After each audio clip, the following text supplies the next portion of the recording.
the Ashland Inc. grant. It's an endowed professorship, and it goes towards a professor to further Murray State as far as our publicity and community actions. We decided to reach out to Jason Lindsay because he's a very interesting personality. He's all over TV. We're trying to set up enough STEM events to where it piques students' interest.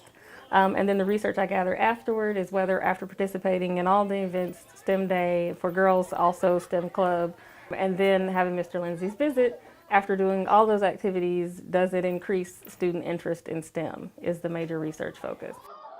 Here at Murray Middle School, getting kids excited about science, making sure that every kid has an opportunity from boys to girls, and making sure that they're seeing science in a fun, approachable way.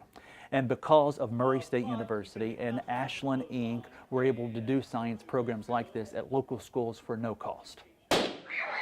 We can teach a kid from a textbook all day long, but if we want to capture that wow moment and see it in their eyes, it has to be hands-on. So instead of me setting a kid down and doing a worksheet on energy, I might use a fire rocket that shoots across the table and catches the table on fire. So you've got their excitement. Once you've got that, you sneak in the learning.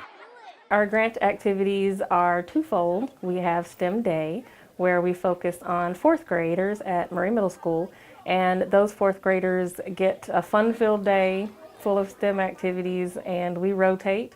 So we come up with 6 activities, and I have student volunteers from most of my classes because I teach elementary science, and so I get a lot of my students that come and actively participate, and they help lead the students in STEM-related activities all day long.